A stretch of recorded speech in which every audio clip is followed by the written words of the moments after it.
I'm Tom Vasel, and welcome to Look Back, where I take a look at reviews I did 1, 5, and 10 years ago and tell you what I think about them now.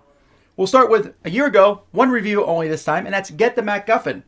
This is a game from Looney Labs, and it's a really, really light game where you're trying to look for a MacGuffin and you play cards. It's very much in their form of things like Flux and that sort of thing, but it's fast, so that gives it a leg up on the other ones.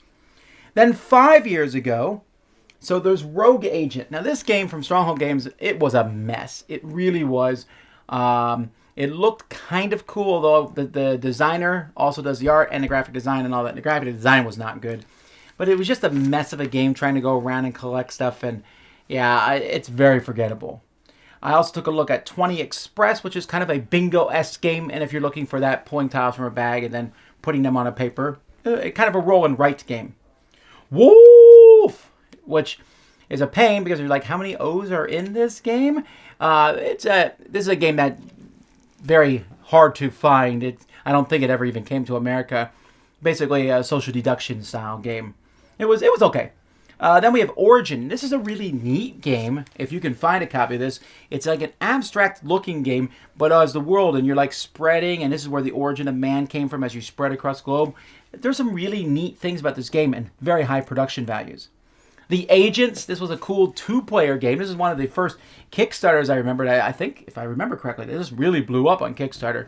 But it is a lot of fun, although I haven't seen it in years, really. I took a look at the expansion for Lords of Vegas, Up. Tiny expansion, and it essentially just lets you build casinos up. It makes it so you can add 5 to 6 players. Usually I'm not a big fan of that. In this game, this expansion, it actually works well. Then we have Quarriors, Light vs. Dark. This was kind of a sideways angle from Quarriors. It was a new game. It was compatible with the other Quarriors, but now you had light and dark things going on.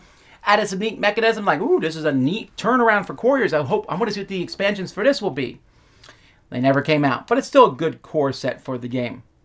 I also took a look at various expansions for the Second Edition, including Lieutenants. I've varied these all different numbers. Really like Descent still. And then Asante. This was the sequel to Jumbo, and or you could combine them together. You know, it could be an expansion. Jumbo, one of the best back and forth two-player games. Asante, same thing. Just very, very, very minor rule changes between them. I like them both equally, and I just have them in the same box. All right, let's go to 10 years ago now. Munchkin Booty. This is a pirate-themed version of Munchkin. I did not like it at all. Some people love Munchkin, so yay for you.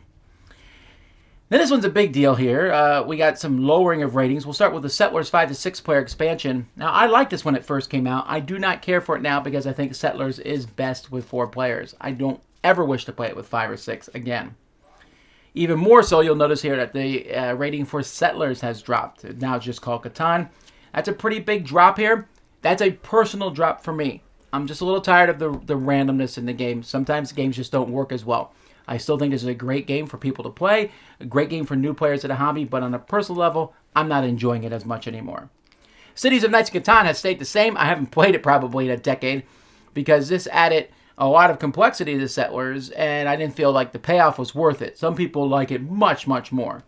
And then Seafarers of Catan, this expansion, of course, I think is essential, and if you're going to play with Catan, this is my favorite thing to add. It adds a little bit more, a little bit less randomness, actually, a little bit more of an even spread. So, there you go. Those are reviews I did 1, 5, and 10 years ago. I'm Tom Vasel. Thanks for watching Look Back on the Dice Tower.